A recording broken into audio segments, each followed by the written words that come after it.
Oh my God, कितना ठंड लग रहा है यार। आज तो बाहर निकलने का मन ही नहीं कर रहा है। ओह, आग सेक लेता हूँ तो ताकि थोड़ा गर्म रह सकूं। अरे आज तो संडे है ना, तो संडे के दिन तो रेगुलेशन वाली वीडियो आती है। ठंड के मारे तो मेरा मुंह भी काम नहीं कर रहा।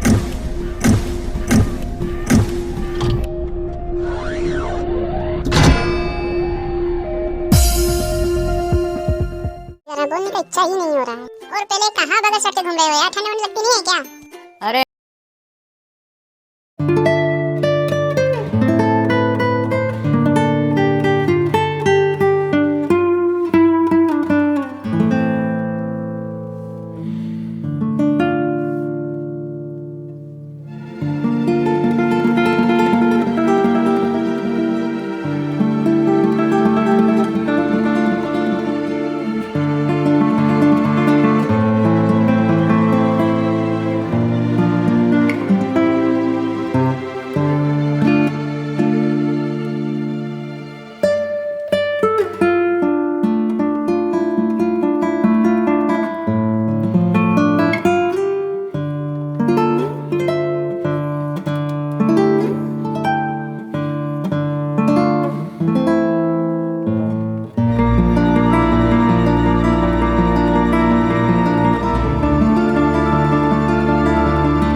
क्वेश्चन नंबर 1, इनफ्लेमेबल गैस के निकलने की दर क्यूबिक मीटर प्रति टन कोल के उत्पादन के हिसाब से कितने समय में जांच की जाएगी? ए 30 दिन में कम से कम एक बार, बी है 14 दिन में कम से कम एक बार,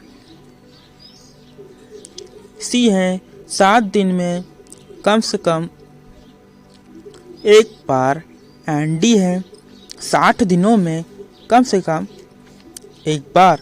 तो इसका आंसर होगा ए, यानी कि माइन का मालिक एजेंट या मैनेजर हर 30 दिनों में कम से कम एक बार ज्वलनशील गैस के निकलने की दर क्यूबिक मीटर प्रति टन कोल के उत्पादन के हिसाब से मालूम करेगा और रेगुलेशन नंबर 169 के अनुसार हवा के वातावरण में गैस की प्रतिशत मात्रा की जांच भी करेगा। ठीक है, जिस रेगुलेशन नंबर 133 में देख सकते हैं। क्वेश्चन नंबर 2, गैस के निकलने की दर इतनी बढ़ जाए कि वहां किसी हायर डिग्री की गैसीय सीम बन जाए तो मालिक एजेंट या मैनेजर यह जानने के लिए किसे खबर देगा? A chief inspector of mines, B है regional inspector of mines, C है both A and B and D है GM यानी जनरल मैनेजर। तो इसका आंसर होगा बी, यानी कि यदि किसी गैसीय सीम में हवा के जनरल बॉडी ऑफ एयर में ज्वलनशील गैस की प्रतिशत मात्रा या उस गैस के निकलने की दर इतनी बढ़ जाए कि वह किसी उच्चतर डिग्री की गैसीय सीम बन जाए तो मालिक एजेंट या मैनेजर यह जानने के लिए 24 घंटे के अंदर रीजनल इंस्पेक्टर को खबर देगा तथा इन रेगुलेशन के अनुसार डिग्री की गैसीय सीम के लिए सावधानी का पालन भी करेगा। ठीक है, जिससे रेगुलेशन नंबर आप 133 के सब रेगुलेशन 2 में देख सकते हैं। नेक्स्ट क्वेश्चन है क्वेश्चन नंबर 3, माइन के एंट्रेंस के कितने मीटर के अंदर सब सरफेस स्ट्रक्चर फायर प्रूफ पदार्थ के बने होंगे? ए 50 मीटर, बी है 20 मीटर, सी है 30 मीटर एंड डी है 10 मीटर। तो इसका आंसर है डी, यानी कि माइंस के एंट्रेंस के 10 मीटर के अंदर सभी सरफेस स्ट्रक्चर फायर प्रूफ पदार्थ के बने हुए, जिसे आप रेगुलेशन नंबर 135 के सब रेगुलेशन 1 में देख सकते हैं। ठीक है, नेक्स्ट क्वेश्चन है क्वेश्चन नंबर 4, माइंस के एंट्रेंस के कितने मीटर के अंदर कोई भी शैल और कार्बनियस मटेरियल जमा नहीं किया जाएगा? ए 12 मीटर, बी है 30 मीटर, सी है 15 मीटर एंड डी है 45 मीटर। तो इसका आंसर होगा सी यानी कि माइंस के एंट्रेंस के जो भूमिगत भाग प्रभावी रूप से सील नहीं किए गए हैं के 15 मीटर के अंदर में कोई भी शेल या कार्बनिक पदार्थ जमा या ढेर नहीं किया जाएगा, या सूखे पत्ते या सूखे पेड़ पौधे इकट्ठे होने या रहने नहीं दिए जाएंगे, जो कोई भी कम्बस्टिबल पदार्थ नहीं रखा जाएगा जिसकी अगले 24 घंटे के अंदर ज़रूरत है। ऐसे दूरी के अंदर ज्वलनशील माल भी नहीं रखा जाएगा, जिसे आप रेगुलेशन नंबर 135 के सब रेगुलेशन नंबर 2 में देख सकते हैं। नेक्स्ट क्वेश्चन है क्वेश्चन नंबर 5, कितने समय में माइंस के एंट्रेंस के माउथ ओपन कास्ट माइन और कोल निकलने से बना हुआ सब्सिडेंस की जांच की जाएगी? ए 14 डेज, बी है 7 डेज, सी है 30 डेज एंड डी है एनी टाइम। तो इसका आंसर होगा बी, यानी कि इस रेगुलेशन में लिखी गई सभी सावधानी का पालन हो जाएगा, यानी कि जहां यदि आग लगी हो या आग लगने का लक्षण हो तो उसकी जानकारी के लिए एक सक्षम व्यक्ति प्रति 7 दिन में कम से कम एक बार माइन के एंट्रेंस के मार्ग के मुंह में व ओपन कास्ट माइन और कोयले निकालने से धसी हुई जमीन की जांच करेगा। नेक्स्ट क्वेश्चन, क्वेश्चन नंबर 6, कौन सी डिग्री की गैसीय सिम में फ्लेम और इलेक्ट्रिक वेल्डिंग और रिपेयरिंग का सामान मैनेजर के लिखित आदेश से प्रयोग किया जाएगा या किया जा सकेगा? ए 3rd डिग्री गैसीय सिम, बी है 2nd डिग्री गैसीय सिम, सी है 1st डिग्री गैसीय SIM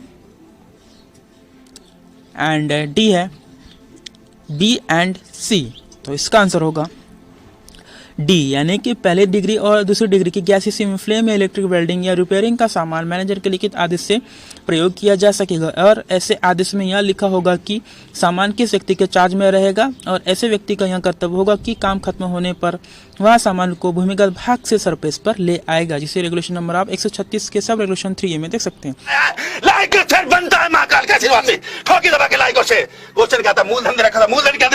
next question, question number 7, 3rd degree गैसीय सिम में फ्लेम और इलेक्ट्रिक वेल्डिंग और रिपेयरिंग का सामान उपयोग करने हेतु किससे अनुमति लेनी पड़ती है? A manager,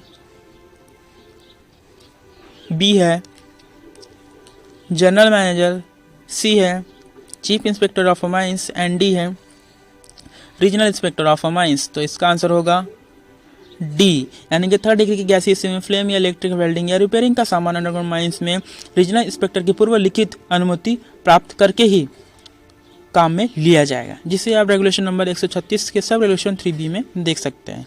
next question, question number 8, panel का साइज किस कारण पर डिपेंड करता है? ए डेप्थ,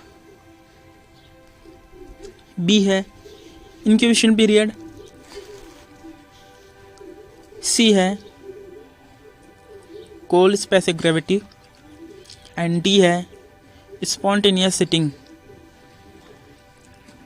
तो इसका आंसर है बी, यानी कि रेगुलेशन 137 के सब रेगुलेशन 3 के अनुसार पैनल का साइज निर्धारित करने पर इस बात का ध्यान रखा जाएगा कि पैनल के अंदर सभी पिलर कोल सिम के इंक्यूबेशन पीरियड के अंदर काट लिए जाए। ठीक है, इस पर डिपेंड करता है, किस पर? इंक्यूबेशन पीरियड पर डिपेंड करेगा आपका पैनल का size. Next question, question number 9, spontaneous heating का इनिशियल स्टेज में ही पता चल जाए, इसके लिए हर डिप्लेयरिंग डिस्ट्रिक्ट व सील न किए गए गोफ के रिटर्न हवा रास्ते की जांच। इसमें 2 क्वेश्चन है। ए ऑटोमेटिक डिटेक्टर की सहायता से CO गैस की कितने समय में जांच की जाएगी? ए 14 दिनों में यानी कि 14 डेज, बी है 30 डेज, सी है at least once in 24 hours, D है at least once in 7 days। तो इसका आंसर होगा डी, यानी कि स्पॉन्टेनियस हीटिंग का इनिशियल स्टेज में पता चल जाए। इसके लिए हर डिप्लेरेंट स्टिक व हर सील न किए गए गोफ के रिटर्न हवा रास्ते के जो ऑटोमेटिक डिटेक्टर की सहायता से, जो कि चीफ इंस्पेक्टर द्वारा अनुमोदित प्रकार के हो, हर 7 दिन में कम से कम एक बार CO गैस की प्रतिशत मात्रा की जांच की जाएगी। ठीक है, इसी का एक नेक्स्ट क्वेश्चन है, क्वेश्चन नंबर बी। ठीक है, इसमें इस क्वेश्चन में 2 क्वेश्चन है। ठीक है, तो जिसे आप रेगुलेशन नंबर 138 के में देख सकते हैं। नेक्स्ट इसी का क्वेश्चन है B. Ratio of CO formed and O2 observed मालूम करने के लिए कितने दिनों में कम से कम एक बार हवा का सैंपल लेकर उसको एनालाइज किया जाएगा। ए 30 डेज, बी है 14 डेज, सी है once in 7 days and D है once in 24 आवर्स। तो इसका आंसर है ए, यानी कि जो आपका स्पॉन्टेनियस हीटिंग का इनिशियल स्टेज में पता करने के लिए हर डिपेंडेंट डिस्ट्रिक्ट व सील ना किए गए और गोप के रिटर्न रास्तों में जो बनी हुई है CO formed and O2 observe मालूम करने के लिए 30 दिन में कम से कम एक बार हवा का सैंपल लेकर एनालाइज किया जाए। Next question number 10। Underground mine में यूज होने वाला हाइड्रोलिक ऑयल किस प्रकार का होगा? ए कंबस्टिबल ऑयल, बी है फायर रेजिस्टेंट ऑयल, सी है fire suppressant material and D है बोथ बी एंड सी। तो इसका आंसर होगा बी, यानी कि अंडरग्राउंड माइन में प्रयोग होने वाले ऐसे हाइड्रोलिक ऑयल का प्रयोग नहीं किया जाएगा जो फायर रेजिस्टेंट नहीं है, जिसे आप रेगुलेशन नंबर 138 के सब रेगुलेशन 18 में देख सकते हैं। ठीक है, तो अंडरग्राउंड माइंस में hydraulic oil fire resistant type के ही होंगे। Question number 11। Open cast mine में कितने टन से कम ट्रक या डंपर पर semi automatic fire suppression system लगाना पर्याप्त हो सकता है? ए 1755 टन, बी है 25 टन, सी है 35 टन एंड डी है 50 टन। तो इसका आंसर होगा सी, यानी कि ओपन कास्ट वर्किंग में प्रत्येक हैवी अर्थ मूविंग मशीनरी पर ऑटोमेटिक फायर डिटेक्शन व सप्रेशन सिस्टम लगा रहेगा, परंतु ओपन कास्ट में 35 टन से कम के ट्रक डंपरों पर semi automatic fire suppression system लगाना पर्याप्त हो सकता है। ठीक है, जिसे रेगुलेशन नंबर आप 139 के 1D में देख सकते हैं। Question number 12। इलेक्ट्रिक फायर को बुझाने के लिए प्रयोग में होने वाला फायर एक्सटिंग्विशर कौन सा है? ए फोम टाइप, बी है स्टैंडर्ड ड्राई पाउडर एक्सटिंग्विशर और ABC पाउडर, सी है CO2 एक्सटिंग्विशर एंड डी है बी एंड सी। तो इसका आंसर होगा डी, यानी कि बी एंड सी, यानी कि जहां इलेक्ट्रिक फायर बुझाना है तो वहां स्टैंडर्ड ड्राई पाउडर एक्सटिंग्विशर या ABC पाउडर और CO2 टाइप एक्सटिंग्विशर का यूज किया जाएगा, लेकिन इलेक्ट्रिक फायर को बुझाने के लिए कभी भी फोम टाइप एक्सटिंग्विशर का यूज नहीं करना है। Question number 13। 8 घंटे के औसत समय में एयर बर्नर रेस्पिरेबल डस्ट की मात्रा कितनी होगी?